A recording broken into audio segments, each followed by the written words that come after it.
I'm gonna, yes, Well, then that's all I got for you. I need Thank a you, shower thank you. now. Okay. Thank you all for coming. It's better than wine today, Lauren. I will, There we go. I'm gonna turn off the lights Do so it. you can see better. Get in front of the camera. Oh, me? Okay, all right.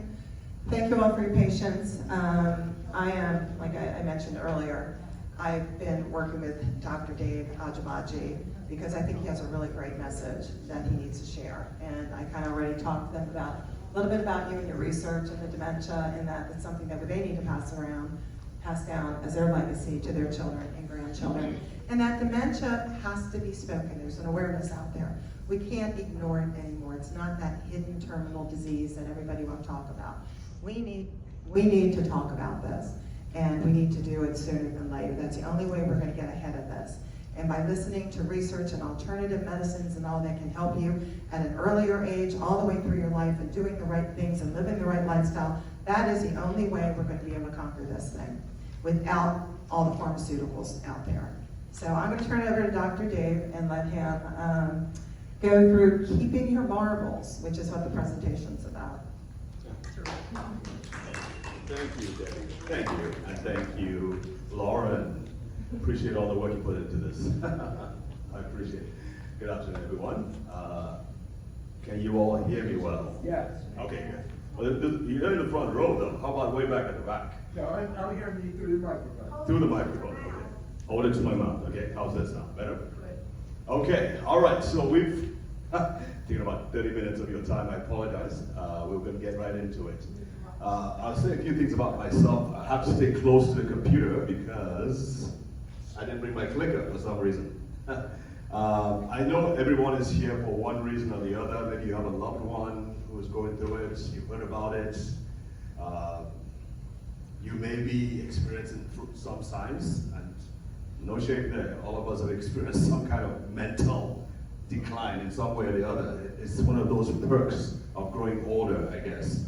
But I just really want to know a little bit about you, first of all, and we're not going to take too much time here. Is there anyone who is, I'll let you to share, any fears, frustrations, anything about dementia? By the way, is anyone here, you don't have to raise your hand, is there anyone here who has a loved one that you're helping who has dementia? Get the mic close to the mouth. All right. Yes. All right. How's this now? That's okay. Is there anyone here who is dealing with a loved one or a friend who has dementia? Okay, one person. It's gone again? You did not hear that? She said her brother is gone, just passed away. Okay. Okay. All right. Well, listen. How about you? Okay. I'm gonna open it up a little bit, but let me just say a few things about myself. You probably have seen a little from the notes over there. I'm a qualified medical doctor. I started my career in radiation oncology, cancer treatment. And then from there, I mean, there were things that I saw there when I was doing my treatment and doing my residency program that opened my eyes to the importance of strengthening the human brain and human body. Medications are absolutely important. That's why many of us are living to ripe old ages. But medication alone is not going to do the work, especially where the brain is concerned. As you know, we're still struggling to find a drug. As a matter of fact, there is no drug that can reverse memory loss at this point in time. You all know that, right? Yes. There's no drug. I mean, once you start losing your memory, the doctors say there's no drug. Now, we've come up with several iterations of dementia drugs, but and we're working on 2 right now. So everyone before these 2 have been pretty much condemned to the graveside, or the graveyard, excuse me. So it's not looking bleak for medicine. It's looking a little bleak for medical intervention. We still have our hopes up, but I say, why don't we look at other things as well? While we're waiting for the cavalry to come riding in to save us, what can we do for ourselves? And that's where my passion is. I love 2 things. I love to find out solutions to some of the toughest medical brain health, specifically neurological conditions. And number two, I love to share the discoveries that we have made. And back in Nigeria, where I'm from, I run the Brain and Body Foundation.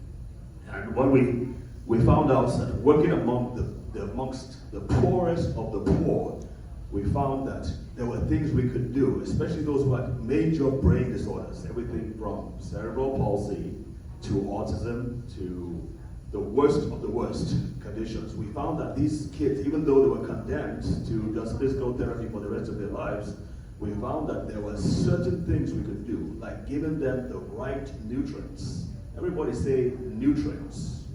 Nutrients, these are food extracts, shall we say, that are super concentrated and given in the right amounts at the right time to these kids. And once we started doing those things, the results were absolutely remarkable. I have this note here saying wisdom of the body. We found that once we gave the body, these kids' bodies, the things the kids needed, their brains would turn around for the better. And so that was like 8 years ago. This is about 10 years ago, actually. Yes, ma'am. Can you slow it down a little? Just for maybe. Okay. Yes. Slow it down. Okay, thank Just you. slow down. Thank you. I will slow it down. The speaker and all too, that would help. Thank you. Okay, all right. I apologize. I was just trying to get quickly through the introduction so we can get into the main flesh matter. All right. So as I was saying, we had hundreds of thousands of kids with brain disorders and sickle cell disease that we found that using the same basic principles, we could significantly improve their health. These were cases that were condemned by the medical professionals. And even here, you would not find many results for them, but we were seeing remarkable improvements. And so basically it just spread from that. We started having not only kids, but we started having adults coming to us with strokes, dementia, and other neurological conditions like Parkinson's disease. And basically we applied the same principles we had applied to treating children with brain disorders to adults. Now, it's a lot more difficult, I can tell you, to treat an adult with dementia because we're dealing with several other things than just the dementia. We're dealing with COPD, gut problems, movement problems, and so on.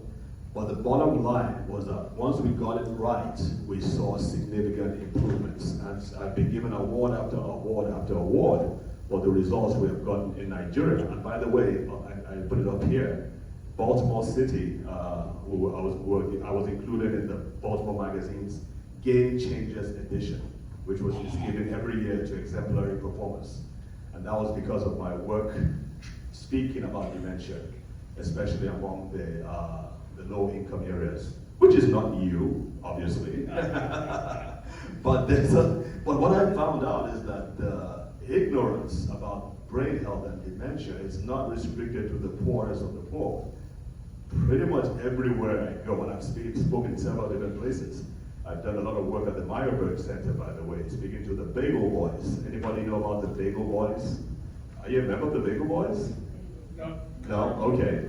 The Bagel Boys. Yes, you know about the Bagel Boys. Yeah, I've done a lot of work with the Bagel Boys. So, Bagel Boys.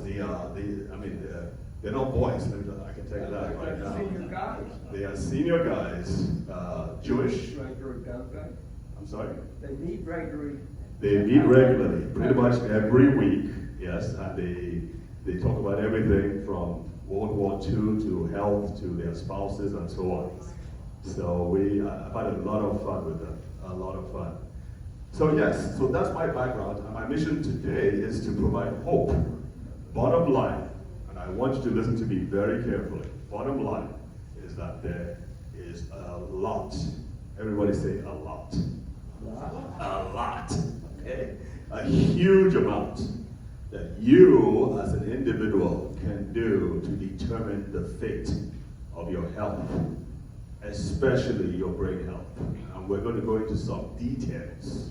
And if there's at any point you think you missed something, feel free to stop me. Just raise your hand and I'll go back over the last 2 or 3 sentences. How's that? Is that okay? Right. All right, good. Because sometimes my voice is going to fade away. I know that already. So again, there is hope. There's a lot in fact, the hope really is in you knowing and doing the right things. And I'm going to show you statistics very, very soon that show that dementia is exploding all over the world. By the way, did you know that Baltimore City has the highest rate of dementia in the U.S.? Is that Baltimore City or Baltimore County? Baltimore City, sir. Baltimore City. Well, Baltimore County is not too far away, I don't think. Baltimore County surrounds Baltimore City, basically. Got it. Well, Baltimore City, I know Prince George's County too is high up there. Is that close by too? Not too far away, about 40 miles. About 40 miles away. Okay. Bottom line, Maryland is a hotbed for dementia. I can tell you that right now. Okay? Does that have to do with poverty? No. No, there's poverty in worse places than Maryland, I can tell you. Part of it, I mean, don't quote me on this. Part of it, I believe, is because Baltimore has, and Maryland as a whole, have a very high rate of doctors and healthcare professionals. So we are quick to diagnose, right? Or it's easier to diagnose as opposed to. That's because of Hopkins and LIA. Can we let him talk, please? That's okay. It's okay too. I mean, if you just want to clarify anything, that's fine too. I'll try to keep going. Bottom line, this is what we're looking at. By the time a person has full-blown dementia, their brain has shrunk by about a third, 30%. That is a lot, folks. That is a lot of brain tissue, a lot of computing power, a lot of memories, a lot of abilities. Sometimes you don't even recognize, or the person on the outside does not recognize how bad it is. So we really, really need to get a hold of it because, as I said, it's exploding. Let me start with the end in mind. If you need to go, I'm just going to give you the summary right away. Keeping your marbles, you got to be aware of three things. One, the attacks on your brain. Just by living in this world, and most of you can attest to this, you are exposed to a whole range of things from toxins to infections and so on. Number two, what your body and your brain have in place to protect themselves. I need to move out of the way? Okay. All right, sorry. And number three, you need to know your numbers. Because when people come down with dementia, for the most part, it is not because of a genetic condition, and it's not just because you got old. It's because there has been progressive damage and attacks over the years. And we're going to get into that in a minute.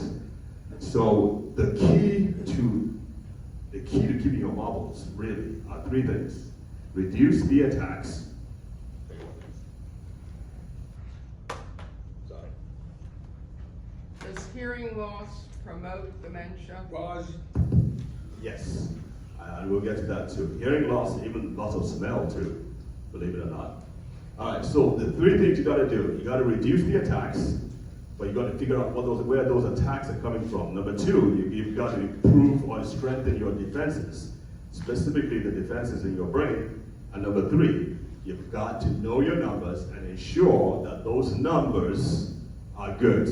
You've got to ask your doctor what those numbers are. And I'm going to keep going from there. All right, let's look at some statistics. I mentioned earlier, number one up there, Maryland and Baltimore City. Maryland State as a whole is number one state.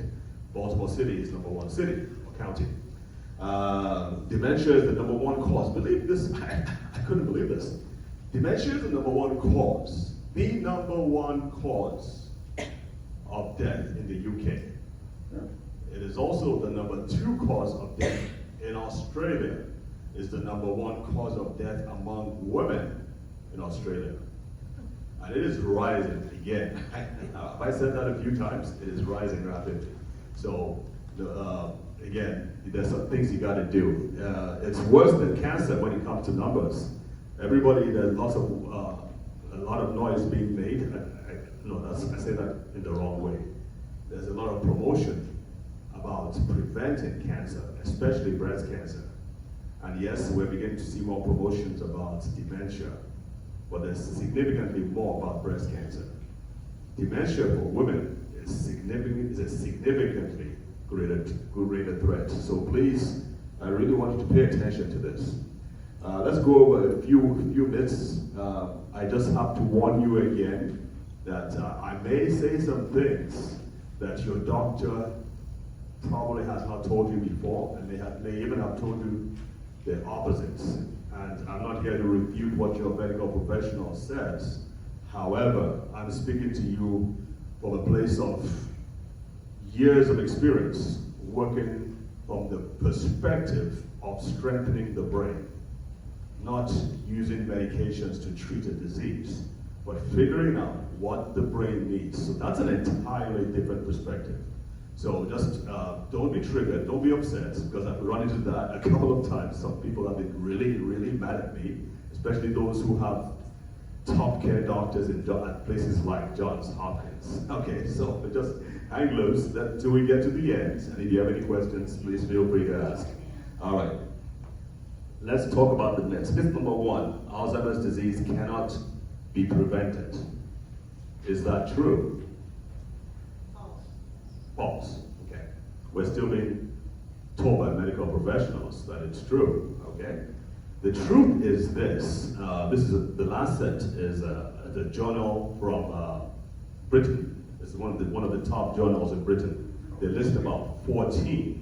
We have about 12 here, but they've gone up to 14 things. 14 things you can do to reduce your risk of dementia. We're not going to go through everything, but I'm sure you're familiar with most of them. All right? Now, the problem I have with these is that most of them are non-specific, right? Reduce your weight, take your meds, what else? I mean, this could work for anything else. Heart attacks, preventing strokes, cancer, whatever. So let's go to something that is even a little bit more specific, and that is the study by the Alzheimer's Association, which is the #1 research institution and charity institution for dementia in the world. It gives the amount of money it funds to research is second only to the NIH, which is government funded. All right? So what they say should mean a lot. Now they came up, after extensive study, they found out that there was one single nutrient that could reduce the risk of dementia by 40%. Now I just gave you a list earlier. They said that if you did all these things right, it would reduce your risk of dementia by 40%. So think about that. You have one list that is really onerous, if you ask me. There's a lot of stuff you got to do here. Could you read them all? Yes. Less education. So the risks that are related to dementia include less education, hearing loss, hypertension, smoking, obesity, depression, physical inactivity, diabetes, excessive alcohol consumption, that's 21 UK units, greater than 21 UK, that's United Kingdom units, and greater than 12 US units. What does that mean? I have no idea. What? Traumatic brain injury, that's hitting the head. Air pollution and social isolation. Okay? All of these would reduce all of these, if you prevented if you scored 100% in all of these, you would reduce your risk of dementia by 40%. One single nutrient would reduce your risk of dementia by 40%. Does anybody know what nutrient that is? Fish oils? Okay, anybody else? Diabetes? Nutrients. Protein. Okay. All right. Woo. Okay, I will leave this end, all right? So nobody runs out before the time. Vitamin B12. Okay, you want to write those? Who's writing the answers down? Just kidding. All right, we'll get to it in a minute. So my question is, if it can be prevented, is there any possibility that it can be slowed down, possibly even reversed? Same thing. Okay, good. We'll get to it. So myth number 2, anybody who has dementia has to have memory loss. Is that true? No. It's, there are other things involved. Recognition of faces, ability to calculate a tip, ability to navigate your way back home. There are like mood disturbances. You have someone who is normally very meek and mild-mannered person, suddenly beginning to fly off the handle at the slightest provocation. Myth number 3, once damaged or lost, brain cells cannot be replaced. False? Well, why do you say that? If you increase your education, if you do these factors, then hopefully it can be repaired. Yes. The brain is producing new cells. Brain is producing new cells every single day. It's just a question of knowing how or what factors influence that ability. So yes, the brain cells are being produced. They taught us that in medical school, that the brain could not make new brain cells. We knew that it's close to 30 years ago now. They're still teaching them that same thing. It's almost as if somebody somewhere does not want you to know that your brain has a lot more potential than we're giving it credit for. Okay. Now to genes. Once you have the genes for it, you will have it. Not true either. There's a lot of things you can do, and we're going to talk about them. That's your diet, your lifestyle, your environment all play critical roles. And of course, your mindset too. All play critical roles in the determination of whether or not you will get dementia. And here's the big one. The big one, folks, is this. Alzheimer's disease is caused by... I'm sorry? What was that? Okay. So amyloid disease is caused by amyloid plaques. Alzheimer's disease, is caused by amyloid plaques. We are finding out, there you go, sorry. These are the plaques, these reddish things, little illustration. We are finding out, folks, that the truth is more like amyloid plaques are associated with the disease. They may actually be the effect or the fruit of what comes out from the disease, as opposed to the actual cause. And folks, again, billions of dollars are being spent to eradicate these plaques. And I'm not here to say somebody's wasting their time or wasting money. I'm here to educate you as to what you need to do to strengthen and protect your brain while we're waiting for them to come up with a drug that will do the trick. What I can tell you now, simply removing the plaques is not going to be enough to reverse dementia. I did give you a trigger warning, right? All right. So back to the basics. What is Alzheimer's disease? Here's the most popularly held definition of dementia. You ready for that? You want me to read it out again? Yes, please. I will. Alzheimer's disease is a progressive neurodegenerative disorder and the most common cause of dementia. It is characterized by the accumulation of two abnormal protein structures in the brain, amyloid plaques and neurofibrillary tangles. Has everybody heard of those two proteins? You have not? Okay. Heard from you. Yeah, I mean, your doctors should be telling you about this. You should be asking you, when you go for your next physical or your next doctor's visit, ask them about dementia and what you should do. Because in my opinion, listen, if I were king for a day, I would mandate that every healthcare professional learn or do a course in dementia so that they can know how to recognize signs and address it as quickly as possible. Or, refer the patient to the healthcare professional as quickly as possible. Well, be you pediatrician, be you gynecologist, be you ophthalmologist, everybody should know a little bit about dementia. And here is the umbrella. I have this question being asked all the time. What's the difference? What's the difference between dementia and Alzheimer's disease? Does anybody know? Alzheimer's is more serious and comes after dementia. Dementia is the start, I believe. Actually, dementia is an umbrella term. So there's a whole bunch of different kinds of dementias, about 100 different dementias. Alzheimer's disease is just one of them, albeit a very, very large, it holds a very, very large percentage of dementias, close to 80% by some calculations. Like I said, there are about 100 others. So Alzheimer's disease is just the most prominent, that's what we hear about. So dementia, Alzheimer's disease is synonymous, it's the same as dementia. It's just a specific kind of dementia. Got it? So there are 7 billion human beings.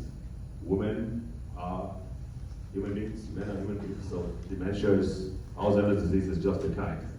All right, I've already warned you about this. Just because your doctor hasn't told you does not mean that it isn't so. So the question now is, if it is true that we can prevent dementia by doing certain things, then we must know what things to do to strengthen and protect our brains. And for that, we need to go back to the very beginning to understand some basic things. What really is important when it comes to brain health? And for that, we have to go to the most basic unit of the brain. You have this whole picture of the brain here. Now to your right, does anybody know what that is? Okay. This is called a synapse. This is where two brain cells come together. There's the brain cell above there and the brain cell below. And in between is what is known as a synaptic gap. But these bubbles there, those are chemicals that are exchanged from one brain cell to the next. Now, we've been told, I'm not going to try to confirm that because there are just too many. We've been told there are about 86 billion neurons in the brain. Used to be 100 billion, they downgraded it. Now it's 86. Now, and also those brain cells, they have connections between themselves and other brain cells. There are about 100 trillion synapses, connections like this throughout the brain. This, folks, this is the basic functional unit of the brain. You think about the nation, the country, the family units, the father, the mother, the child, that's the basic, or the children, that's the basic fundamental unit of the nation. Stronger families, stronger cities, stronger states, and so on and so forth. I said this one time and somebody called me up and reprimanded me, really castigated me for saying, well, sometimes it's not just mother and father, you've got other things as well, so you need to correct that. So I apologize, I just remember that I've been castigated about that. I learn every day. So bottom line, folks, these connections, this network that you're seeing here is crucial to brain function. Everything that you're going to do, you're sitting down, you're listening to me, you're hearing words, you're converting those words into things that make sense. You're comparing it with things you've heard maybe 40 years ago, things you've read. You're thinking about lunch, maybe have you all had lunch? Okay. Whatever you're doing, subconsciously or consciously, is all mediated through this network. everything. So if anything is going to go wrong, it's going to affect this. And there's a slew of different neurological conditions that are caused by a breakdown in this network. And remember what I said, the breakdown starts here. So we're talking about things like Parkinson's disease, depression, autism in kids, ADD, ADHD. It's all as a result of problems with this network. All right? And I like to liken it to people. If you think about it, the people who are the happiest are the healthiest, and a lot of this has come from research by Harvard. There was an 80-year study that was done, and it showed that the people that had the longest lives, the healthiest lives, and yes, the most financially successful lives are those who had great relationships, great networks, meaningful relationships. The same thing applies to what goes on the inside. The greater the number and quality of connections, the better your life will be as a result. And I think women tend to naturally understand this more than men. We tend to be more solitary, we keep to ourselves, but women are more, shall we say, socially intelligent. Yeah. Would you say that? Yes. Yeah. That's one of the reasons why women last longer than we do. Why is it all right?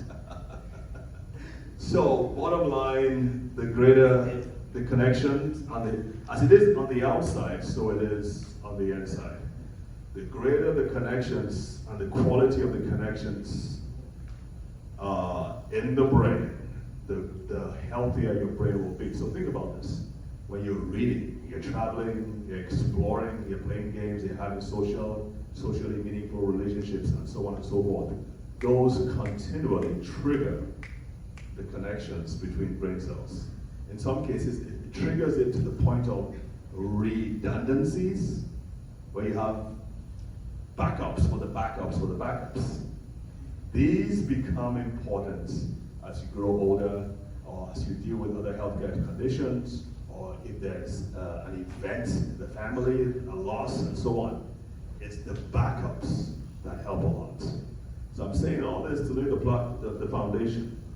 Again, the greater the number of connections, the more powerful the brain is. And this man, whom I guess everybody here knows, this man typified it. When he died, they studied his brain. And Albert Einstein's brain, they found significantly, and I mean significantly, greater connections, greater number and quality of connections between brain cells, especially brain cells on the opposite hemispheres, the two sides of the brain. There were significantly larger connections and more powerful connections between the brain, the two hemispheres. And that made a huge difference, as you can imagine. When you're thinking about genius, who do you think about first? Einstein. Albert Einstein, yes sir. But there's a problem, folks. There is a problem, and this is where dementia comes in. To maintain those trillions and trillions and trillions of connections, your brain needs a lot of energy. Those connections are constantly being made, they're being maintained, they're being broken down, new connections are being formed, and so on. All this can only happen if there's enough energy. And I have this number here before you. Your brain is 2% of your body's entire body weight. And yet, it requires over 20% of the blood flow, or 20% of the energy requirements, and 25% of the glucose. So think about it. This tiny little thing up here takes more than this, than the limbs, than the whole bowels, than everything. I had ChatGPT make this. I tried to compare with other organs, and it showed that the brain significantly outpaces others. I'm just going to skip this to this now. So the brain takes 20% of the, and it requires 20%. But that 20%, of that 20% of energy that goes to the brain, over 60% and close to 80% goes to managing this network. right? So if the energy supply is inadequate, there's going to be a problem here. Does that kind of make sense? If the energy supply to the brain is inadequate, there's going to be a problem with the network. There's going to be a problem communicating between two different cells. And so what happens, you can see intuitively what happens. I remember I was at the gas station the other day and I was trying to fill my tank, and at the pump it asked for your zip code, right, when you're paying. And folks, for the life of me, I couldn't remember my zip code. I just went blank. I couldn't believe it. I was like, yeah, I mean, for a while, and finally we got past that point, and I remembered it, but it made an impression on me. I'm like, listen, this is not good. This is not good. But these are things that happen, and I remember I'd been playing squash, or was it pickleball, a few days that same evening. So maybe I just run out of energy for some reason, right? But I don't know. Has that happened to any of you over here before? No. Okay, well, you're lucky. I mean, maybe the next, I don't know. Let's hope it doesn't happen. Let's just put it that way. All right. So I just want to talk about a few examples that you might see. I gave that example as a humorous example. It just happens once. But I mean, there are other people who. Okay. So I treat people with dementia, and they're around the world, whether in Africa. I have a patient in the UK, and one of the things that his wife was complaining to me about was that he's at a more advanced stage. So he would sit in front of the TV, and he'll be watching the drama, his favorite TV show, and he would be watching, and then he would start shouting at the TV screen. It's like the drama, the show. He was like having a dialogue with them. Has anybody seen that or heard that before? I never. He was basically having an argument with whoever was on the TV. And then another thing was that the nurse who was white, and then his wife who was black, was from my tribe. He would speak my language, Yoruba, to the white nurse, not knowing what he was doing. And then he would speak English to his wife. And his wife, of course, this is crazy. Again, that goes back to the network. The wires are crossing in some way. And so we had to treat that, and within days, not weeks, not months, within days, we were able to correct that. And that was, the wife could not believe it. There are other things that we can see when energy supply is low. I'm just going to read this out a bit. I'm sure somebody somewhere might relate to this. Memory loss, difficulty with retrieval, challenges in planning or solving problems. I tell you what, I'm just going to skip to the end because I think we're running out of time. Another thing is difficulty. Even younger people I'm seeing who are now dealing with memory issues, or with dementia, the early stages of dementia, they're saying things like they're not able to follow a conversation, and then they go and check their hearing and see if there's anything wrong with their hearing, and their hearing is perfect. Not realizing that the brain is having trouble catching up and processing the information. Again, that goes back to lower energy levels, right?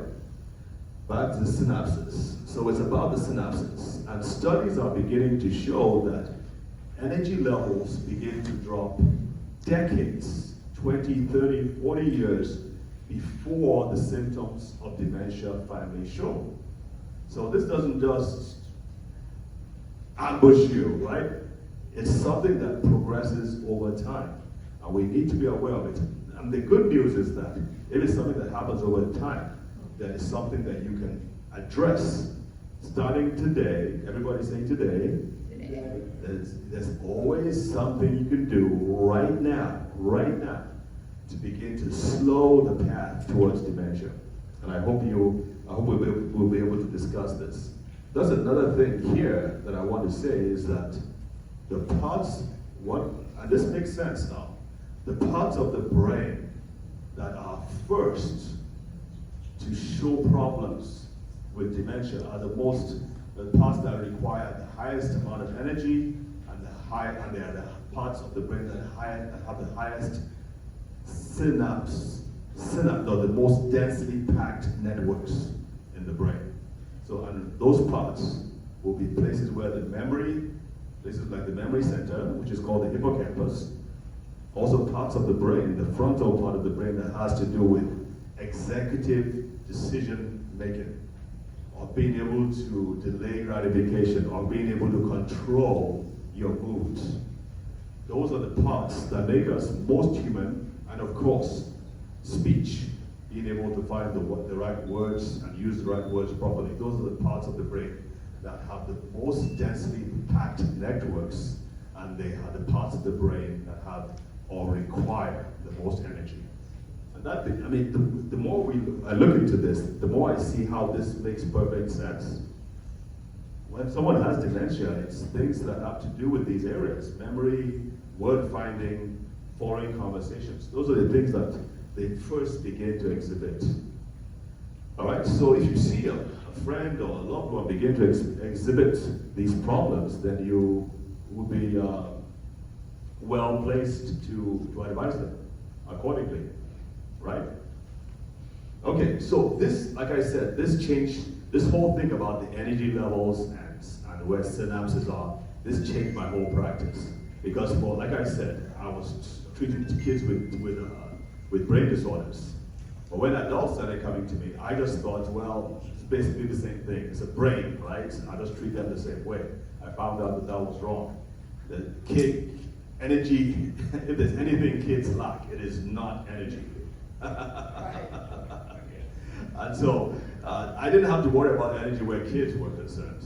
But where adults are concerned, we had to deal with that. Because think about it. You've lived a long life. There have been lots of disappointments. There's been loss. There's been grief. Maybe you're using a lot of different medications. All these things add up. You've had a few injuries, maybe.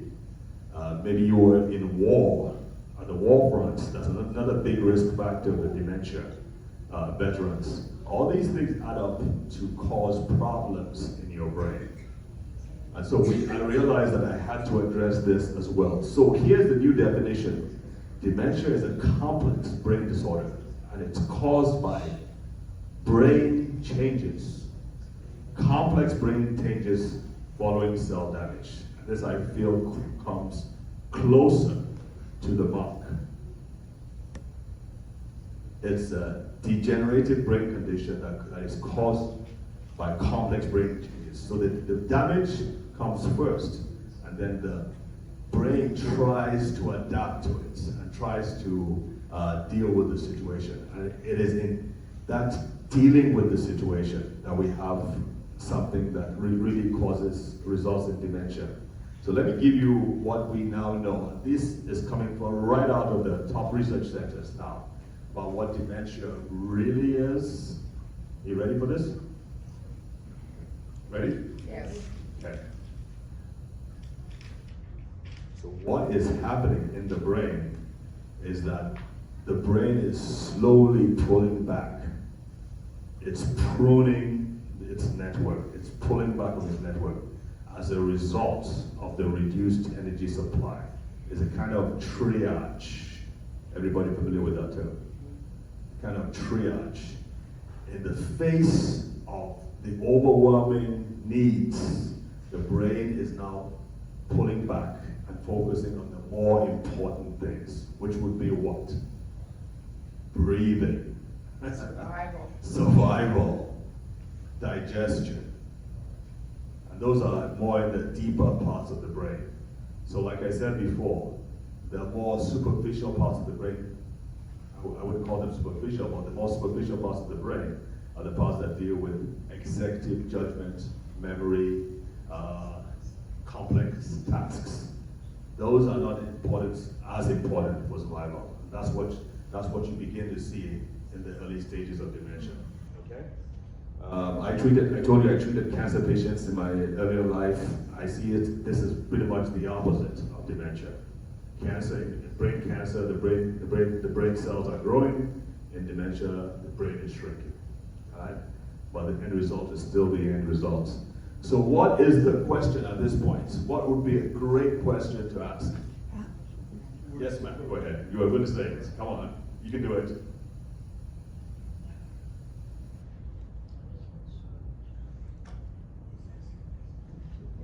What else? You want to give me some time? You want to give me another mic? Okay. Oh, okay. All right.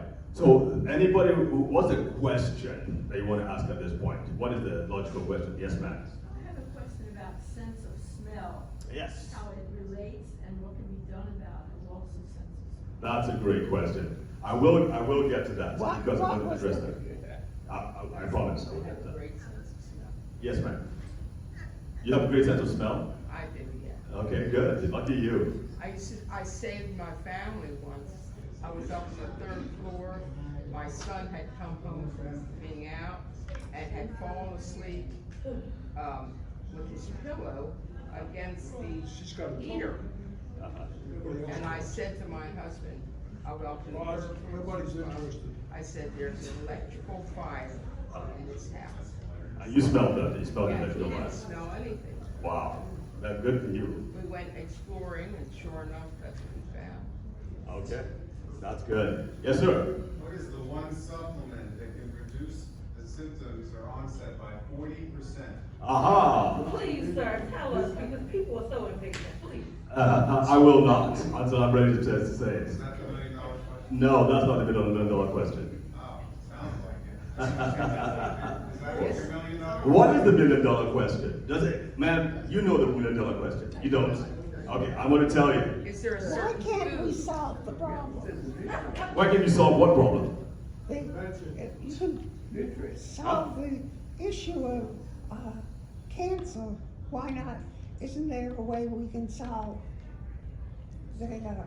We can solve the cancer problem. Why can't we solve Alzheimer's?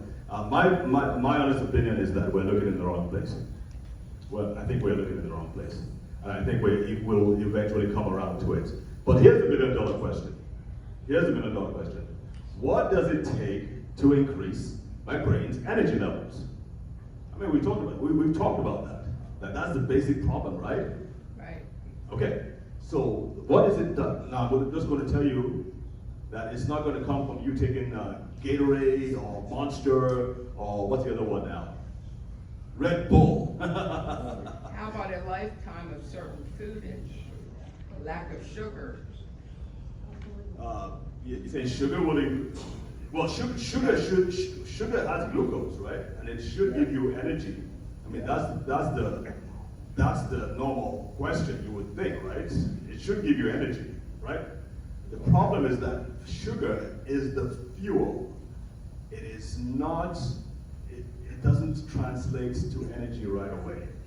It's your brain cells, the machinery that converts the sugar to energy. And the problem with dementia is that the machinery, what converts to energy, is dysfunctional. It has problems.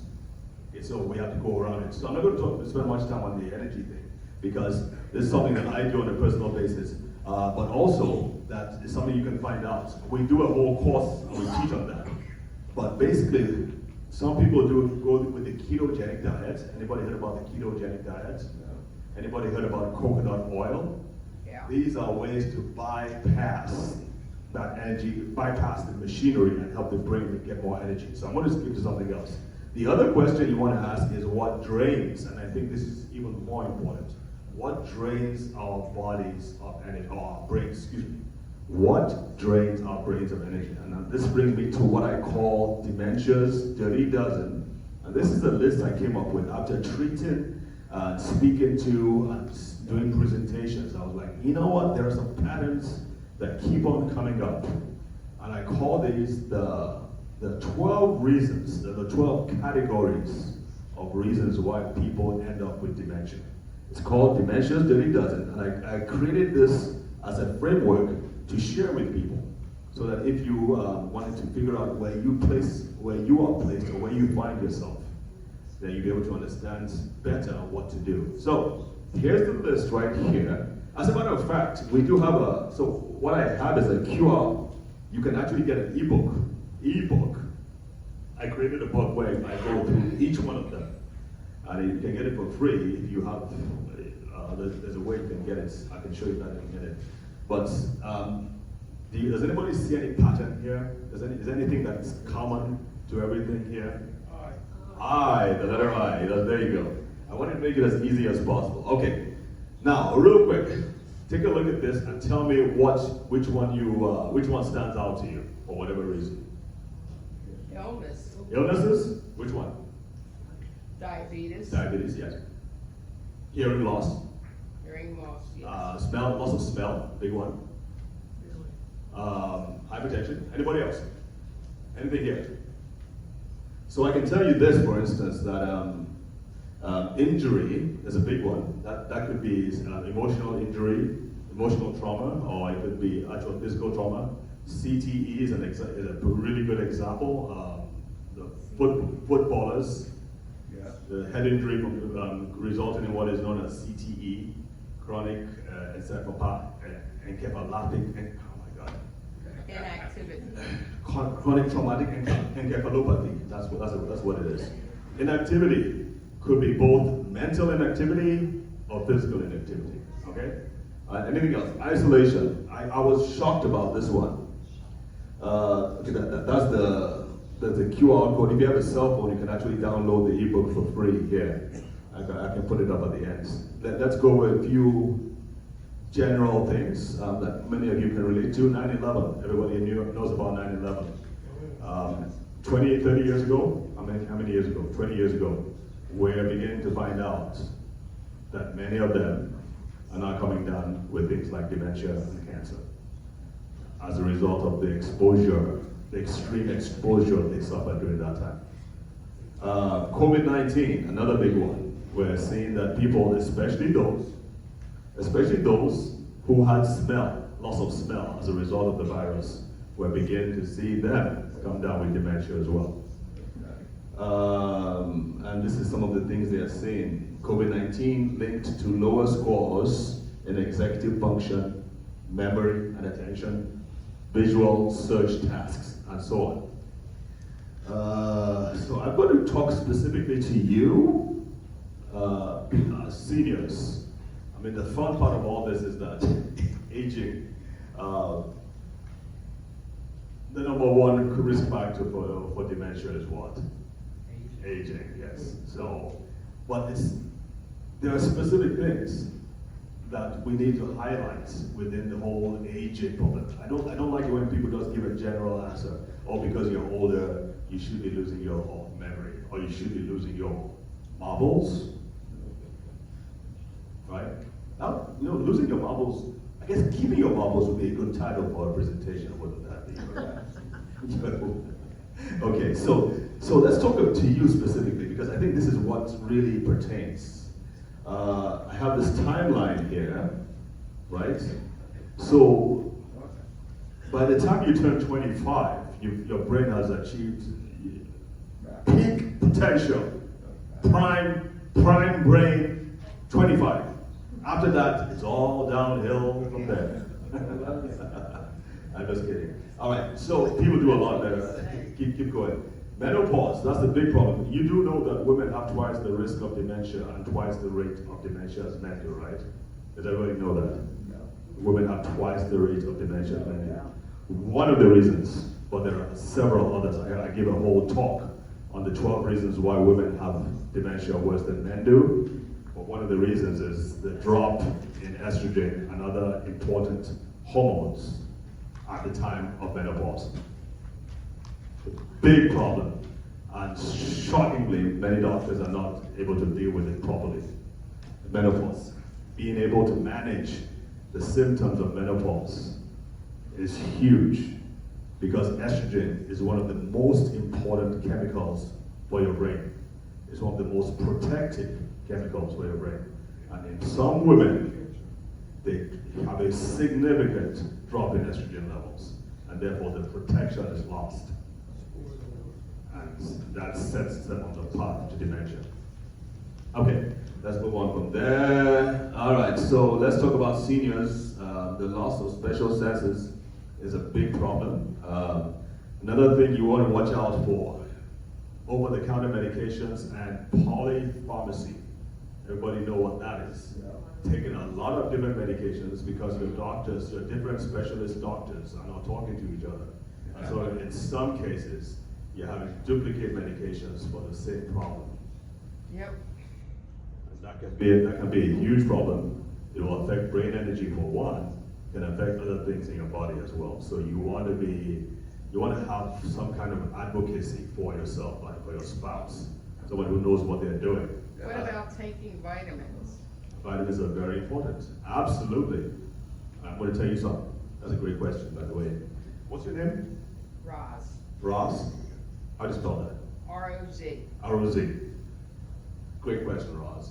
And this in particular, mobility, balance, and muscular weakness, this particularly pertains to women. All right, so sense of smell increases your loss can increase risk of dementia by about 10%. Loss of hearing can increase by about 10-fold. Loss of smell can increase your risk of dementia 10-fold. That's 1,000%, right? Yeah. Loss of hearing about 20-fold. No, excuse me. It's 4 to 5-fold. What's the word you're using? F-O-L times fold. What's ADX? Alzheimer's disease. Alzheimer's disease. All right. Anyway, the sights not so much, but these two, they seem to go under the radar. So it's really important that if you start having hearing problems, you get it checked and get a hearing aid as soon as possible. Number two, smell is not as easy, but there are centers now. I know I have a colleague in Howard University who is using different scents and different odors to retrain the sense of smell. And the research is amazing. Once they're able to retrain and improve smell, they see a direct correlation with improved memory. It's absolutely fascinating. And obviously there are companies now trying to come up with ways to stimulate the sense of smell with several different odors. What's the other word for odors? Another thing I want to talk about really is medications like, isn't this scary? It says long-term use of acid reflux meds is linked to higher dementia risk. So another thing I had to learn when I was treating dementia patients was how to address things like reflux disease, or problems with the ulcer and the digestive system, because if we did not address that, they would not be able to digest and absorb and use the nutrients and the supplements that I was giving them. So we had to address gut problems first. But once we did that, it was significantly improved. All right, women, ladies, it's time to talk about you. You got to hit the gym, ladies. Gotta hit the gym. I know you've heard this before, you've probably heard it several times, but you are at a much greater risk of having fractures, especially hip fractures. Once that happens, once there's a hip fracture, it's a really, really bad thing. The numbers are terrible. 25% will die within that year of having a hip fracture. Because think about it, it's a sudden trauma to the body. It's a trauma to the system, and it throws a lot of things off. So for years, maybe your brain had just been sweeping things under the rug. We find that when people have a trauma like that, it triggers dementia, and they begin to have the dementia symptoms. So it's really important that we help you, or that you help yourself, get a personal trainer, or get someone to give you tips. Like in a safe way, you can help to strengthen your legs some way or the other. But you've got to improve your muscle, because your quality of life correlates directly with your muscle health. This is now latest research coming out. If your muscles are healthy, you will live better. There's a direct correlation, there's a direct connection between muscle strengthening and brain health. Extremely important. We never learned this in medical school. Most doctors will not tell you this because we're not taught these things. But this is cutting edge research coming out for brain science. And so I teach about women's health and dementia, and this, so after my class on women's health in Tulsa, Oklahoma, these two ladies walk up to me. This Janelle, and Jill is her daughter. So Janelle walks up to me and she gives me this big smile, and she said, and she does this, and she flexes, and she says, "Feel that." And I did. And folks, I don't know what else we talked about after that big talk, but all I know is I said, "Yes, ma'am," and "No, ma'am." There was nothing else I could say. Say that again. What did she mean by that? She flexed, and she asked me to feel her muscles. Just to show me that she has been doing the things, exercise that I do. And I gotta tell you, when I felt those muscles, they were rock solid. I gotta tell you, guts. And she's in her 80s, so I was like really, really impressed. I mean, she scared the, you know what, from me, but I behaved myself around her since then. So I've alluded to this before, that there are three population groups that have the highest risk of dementia, or have twice the rates of dementia as the rest of the population. Military veterans, blacks, and women. All right? This is particularly troubling to me since I belong to two of these groups. All right? And just so there's no confusion, I'm talking about the fact that I'm a military veteran and I'm also black. But you're not a woman. But I'm not a woman. Just wanted you to. It's a strength. Just wanted you to be clear. Just wanted to be clear about that. So just in case you were wondering. All right. All right. So let's round this thing up. All right. I know you. Thank you so much. You've all been very gracious and patient. I'm going to round this up now, but I want to talk about what you need to do in summary to keep your marbles. Are we all ready for that? Yes. Yes. Keeping your marbles. Remember, we said people who come down with dementia have they have the greatest attacks.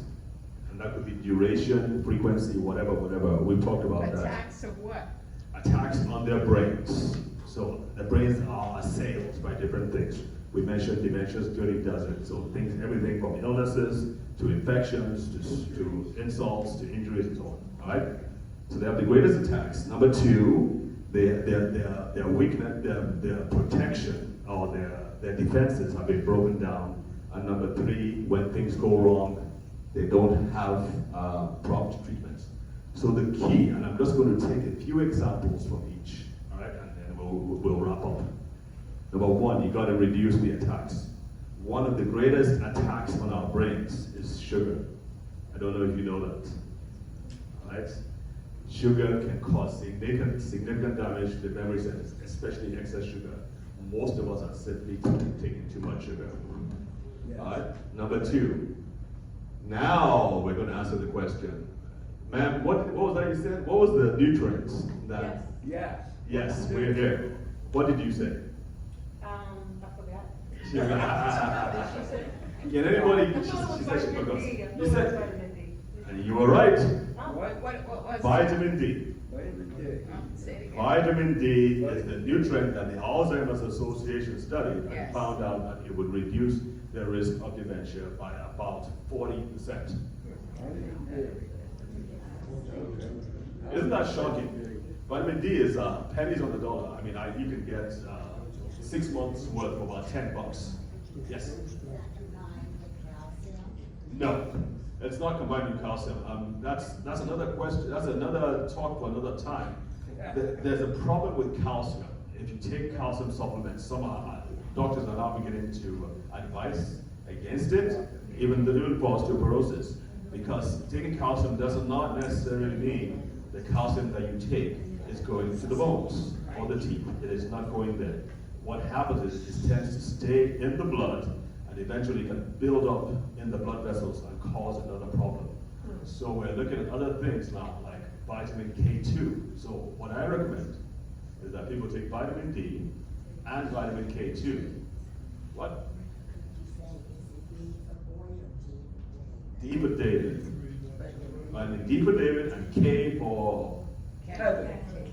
I was was going to say calcium, but Kangaroo. kangaroo. That's a C, right? Yeah, thank you. I'm losing brain energy right Little brain fog. now. Maybe the brain fog or something. I don't know. Okay, so we can talk about that later, but no. I'm beginning to recommend against taking calcium supplements, please. That may be a problem. All right, so you need to know your numbers. You need to know your numbers. So vitamin D is we call it the transformer, the Captain America of the brain. It is the protector, the avenger of the brain. Vitamin D is very important. It keeps your brain healthy and protects your brain from damage from things like sugar and from toxins and so on. So vitamin D is very important. Now I'm going to tell you what tests you should do. 3 tests. I recommend about 7, 8 different tests, but I'm going to highlight 3 now. Number 1, you want to test your sugar levels. Number 2, you want to test your insulin levels. And number 3, you want to test your vitamin D levels every single year, for sure. There are others, but again, this is not the place for that. So let's wrap this up. This is what we're trying to avoid. We know that if we don't do anything about it, it's going to keep on exploding. And a recent study says that the number of people in the United States who develop dementia, who develop dementia each year, will double over the next 35 years. I know sometime to about 1 million cases annually by 2060. A new study estimates, and the number of new cases per year among Black Americans will triple. So that of course bothers me. But it's going to double for everybody, which means that we really, really have to pay attention to this. I'm going to leave you with a few action steps. Make sure your vitamin D levels are normal. The range is 30 to 100. Got that? Does everybody know that? The range of health is 30 to 100. Experts, neurologists who deal with problems like sleep and dementia and all that are saying that they only begin to get results when it passes 60 or 70. So if your doctor says you have 30, that may not be good enough. So the range is 30 to 100, and that is called nanograms per mil. But and they'll give you the ranges in the hospital. Yes, ma'am, for D, sorry, I didn't know that's what you're saying. So for vitamin D, you've got to have the right range. And I would strongly suggest you have at least 60. 60 levels. Do I have handouts? Now sheets. Well, like I said, there's a way you can download the ebook. So that ebook goes through the whole dementia dirty dozen. All right, I'll make that available. That's free. I'll make that available for you. So, but I don't have any handouts on this. We can reduce sugar intake. You want to prioritize your sleep. Does everybody have a sleep mask? A sleep what? Mask. Sleep mask. Got it. Your brain needs complete darkness. You want to sleep in darkness. Sleep shades. What? Sleep shades. Okay, sleep shades. Is that what they call them? Yeah. Yes, ma'am. So I like to listen to the TV. Yeah, you got to turn the TV off. TV has to be off. All that flickering lights is going to affect your brain.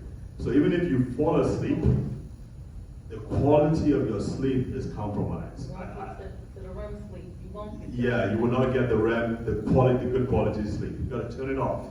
You turn your cell phone off or put it on airplane mode and put it far away from you. All these different things are going to affect the quality of your sleep, especially for older folks. Your quality of sleep, because of your age, is already compromised. You don't want any more help making it worse. Got it? Yeah. Got it. Sleep is absolute priority, because it's during sleep that your memory consolidates. All right, in conclusion, somebody's saying, thank God. All right, so a journey of 1,000 miles, we've all heard the story. 1 mile, 1 step. That's right, ma'am. It starts with 1 step. Well, the journey with dementia, really, as I think I've tried to say, the journey when it comes to dementia, the journey starts. Now, one step is the energy depletion. We all have low energy levels compared to when we were 25. So this is where we can address several steps, but with the first step you want to address is the energy levels. All right, and I hope, I pray, I hope that we've been able to point that out, and we've been able to impress upon you the importance of taking control of your brain health. And so I hope next time I come, we'll go from this to this. How's that? Like that? All right, thank you very much, folks. Thank you for your patience. Yes, ma'am. I have a question and I have a comment. Yes. First, the comment, in addition to explaining to our seniors how the vitamin D depletion increases their chances for Alzheimer's, you forgot to mention that another good way to get vitamin D, in addition to vitamin D supplements and taking in vitamin D nutritious foods, is also putting on sunscreen and going out in the sun more often instead of just being indoors. And my question is... That's a great point, by the way. Go ahead. My question is, why don't the higher up people want us, why they invest in millions of dollars in treating the symptoms rather than getting to the root cause of the problem? Oh, sweetheart, that's $1 million question. If I had the answer to that, I would be a millionaire myself. Repeat the question. She's saying, why aren't the top, the higher ups, talking about prevention and strengthening the brain and body as opposed to just treating symptoms? Why are they doing that? Because they would rather give us medication than have us healed. She said because they would rather give us medications than have us healed. All right, ma'am. Yes, ma'am. I have a question about. Lauren, can we have the microphone, please? Go ahead. Question about vitamin. Yes. Is a multivitamin like Centrum Silver okay? It has vitamin D3, but it's not. All vitamin D3. Yeah, So, question about multivitamins. Yeah, so she's asking why don't we just tell you what, anything is better than nothing, right? So a multivitamin is good. The problem with multivitamins is that they don't have it in the right amount. So the vitamin D, they probably would go like 400 international units or something. It's not going to be enough. So it's a start, but not. It's So not it's over. recommend taking a multivitamin and vitamin D3? Absolutely. But I would say, you know what? Let me back up. The correct answer is to say, check with your doctor. Vitamin B12. B12, very important, yes. I would say, yeah, you would need vitamin B12. Yes, right, Yes. you would. You definitely need vitamin B12. But they ask them to check. Here's another thing. What I found out is that many doctors are even against you checking your vitamin D levels. Many doctors are against even checking your vitamin D levels. I don't know why. It's almost as if they don't want you. I don't want to say it, but Is that checked with a blood test? yes, you got to check your blood checks every year. So yeah, check your vitamin D levels. Check your vitamin B12 levels. All right. Is there any other questions? Yes, that's SKU code again, doctor. Yeah. So let's put the code there. Thank you for doing that. All right. So this is the code. You can download the ebook there. If you have a smartphone, you can just download the QR code. Download the ebook.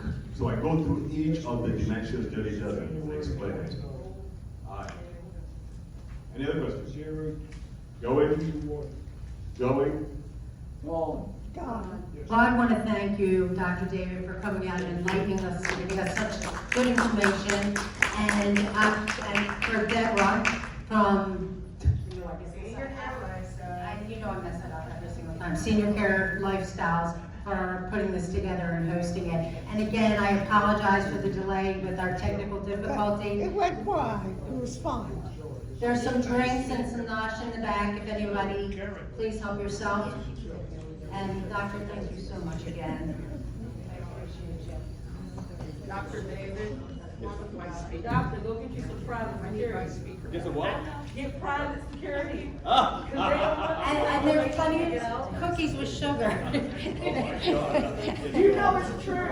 You know what they did to Dr. Singh. I'm gonna take the sugarless cookies. Yeah. Kosher.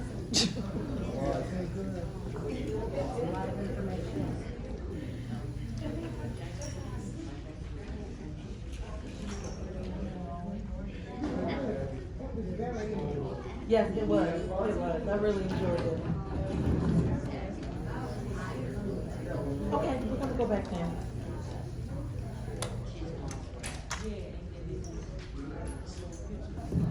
One question that you asked, before you asked, why don't the other people, Why doesn't the FDA want us to know this information? Oh, I asked about the different ways of vitamin D, the different ways we can get vitamin D. I'm gonna move this over just a little bit, okay? Okay.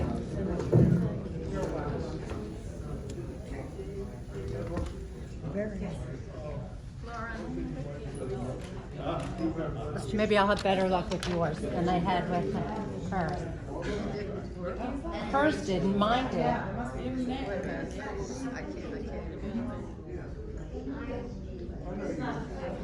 don't remember if I did. I sort of remember the face. I got that familiar. Oh my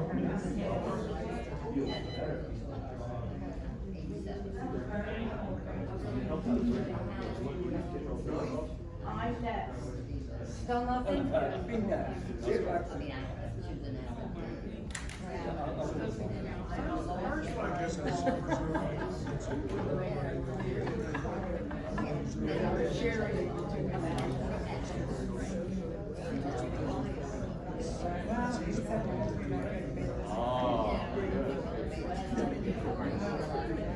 I just added it to your meeting.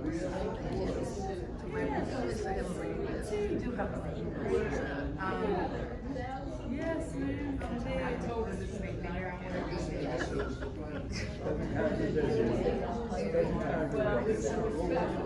We'll get the book out and check it out. Make sure. She's asking the person that did the most blood test exactly. Okay, so my brother stopped taking all sugar.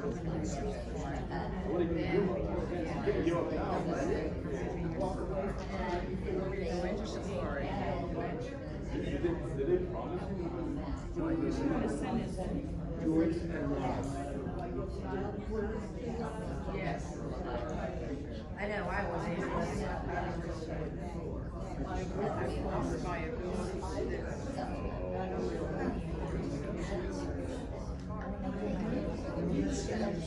That's what you're trying to do. Yeah, I'm trying to do that. I made up a story about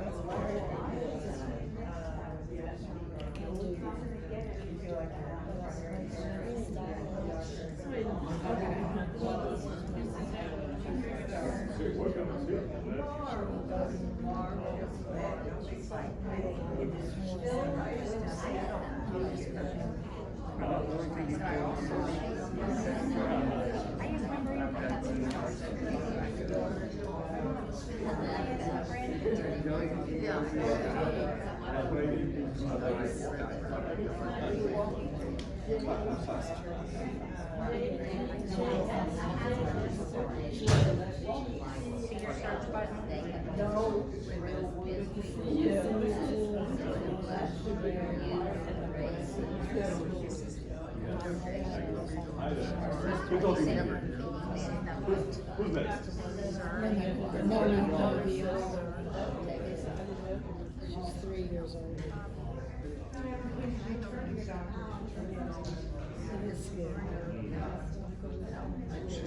She's curious, she's got her son's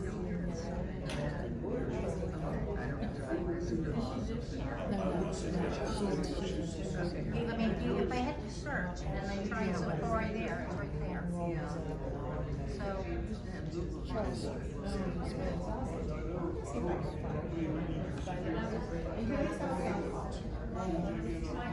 And you know, Marilyn, Savage,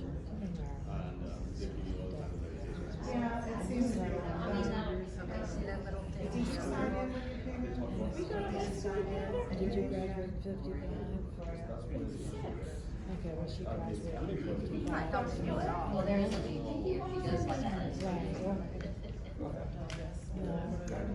And see down I with should right have been now. in February 57, but I went to Florida and skipped a Yeah, sure, it was across my bed. I skipped half the second grade. I skipped third grade, half of third grade. My mother's a grand. Don't send her. She's already gonna be excellent peer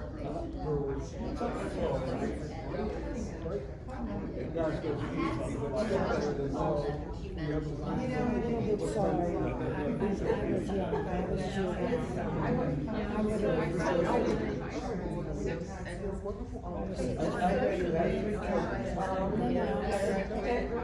I'm with you. I was 16 when I wanted to nursing school. And the nursing director said to me, do you know you're only 16? I thought, okay.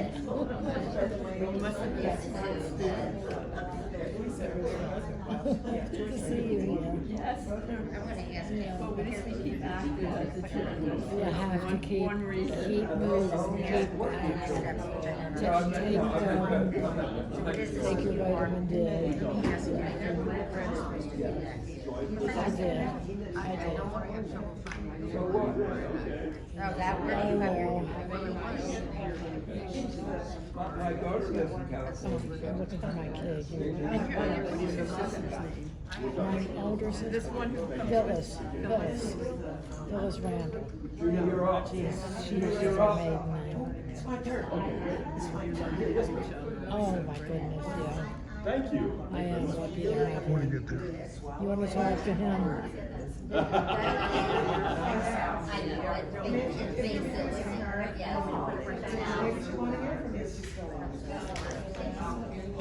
I was concerned because I was thinking so fast. So I wanted to speak to you first. Good. So back at work, sure, unless we get feedback, we're not. I would not mind giving my order at all. Now, let me ask you this. I usually ask you for. Okay, that's fine.